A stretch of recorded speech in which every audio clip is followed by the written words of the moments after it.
on Supreme Commander Forged Alliance, it is a standalone add-on to Supreme Commander, so you don't actually need to own the original game to be able to play this one.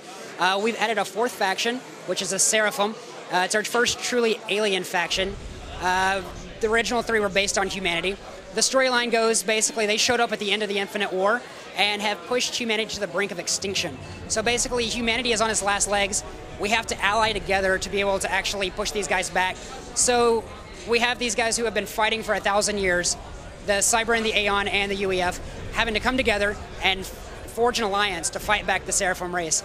We've also got 110 new units in the game. We had 250 in the original Supreme Commander, so it brings it up to a huge amount of units, more than you'll find in almost any other RTS. We've also got 12 new multiplayer maps, full multiplayer support using our GPGnet client, and a brand new campaign as well, which offers 15 to 20 hours of gameplay. So can you tell us something about the new faction? How does it differ gameplay-wise than the old factions? Yeah, actually, we've gone through and working on factional diversity on all of our factions, both the new and the old.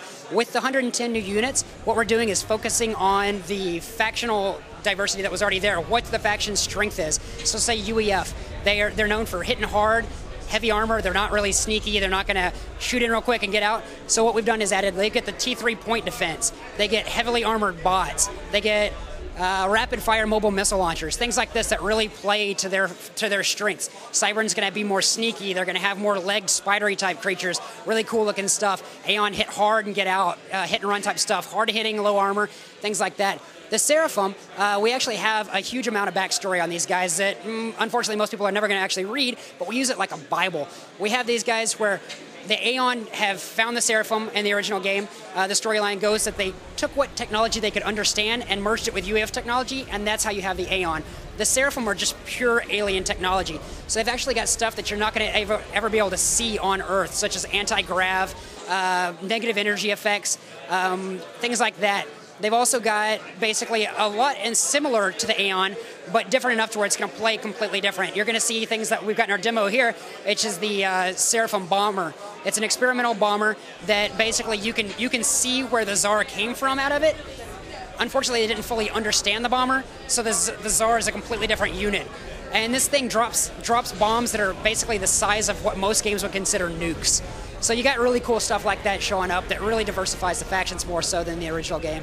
Were there any things in the first game that, like issues that came up that you felt like, oh, we need to change that for Forged Alliance? Yeah, of course. What makes GPG different than a lot of other developers is the sense that we don't actually have community management.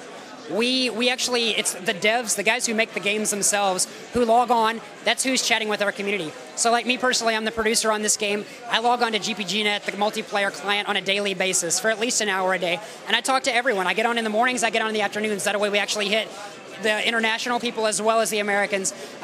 We get to talk to these guys and girls and know what they want. So what's really cool is we hear what people are complaining about. We hear what they didn't like.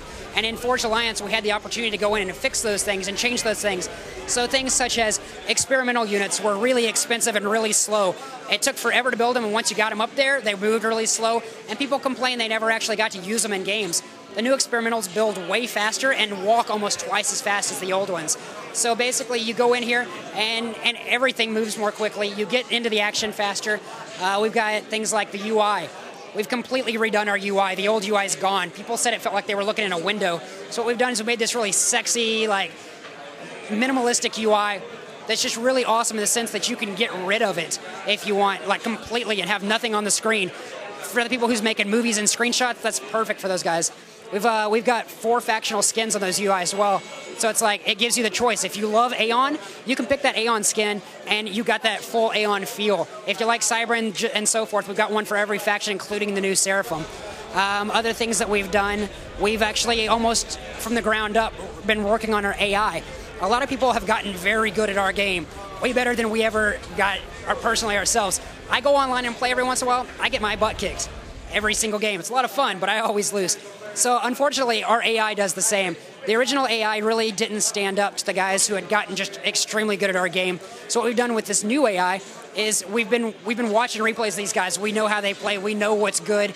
And we've got guys within our actual company who are in the top 20 on our game as well on GPGnet. And we're going through and we're making this AI just brutally hard in the sense that It's way better than the old AI. You can still select easy, medium, hard on it, so it's not always brutally hard, but for those guys who want the challenge, they're going to have it. We're also proud of the fact that our AIs don't cheat at all. Every intel that they have is actually got the same way you did. They send out scouts, they build radar, and we're sticking with that on this one as well. The new AI can beat our old AI in under 10 minutes at this point. Our best player at GPG takes 27 minutes to beat the AI. We're considering it about 50 to 70% done, so it's going to get even better as it goes on. This is all stuff the community asked for, and that's really what we were trying to get in this, is find what our players, the community is the game. That's who we, basically they are the reason we're making this. We find what they want, and we try to give it to them in this, and that's what we've been doing with Forge Alliance. My favorite new unit has to be the Brick. It's a Cybran T3 unit. It's got tiny little legs and this huge square body. We've actually just released some screenshots of it, so it's one of the units that's been shown to people. But it's got so much personality. It's so top heavy that if it dies, it like kind of teeters and falls over, and the little legs are kicking. It's amphibious, so when it's underwater, it fires torpedoes, and then when it gets up on land, it actually turns its entire body and starts firing lasers instead. The unit itself is probably not my favorite in the terms of playability-wise. Like, there's others that are cooler, like the Experimentals, because it's always fun to have something that's like 20 stories tall, crushing underfoot. I mean, that's fun. Who doesn't love that? But in sense of personality, I love that guy. He's just great. He just oozes personality. When can we play this game? November. We're getting it out into November of this year. We're looking good. We're already to a phase where the game's completely playable, and we're polishing the hell out of it. Basically getting it to where what we release in the box, our goal is just what we give to you guys is what we wanted.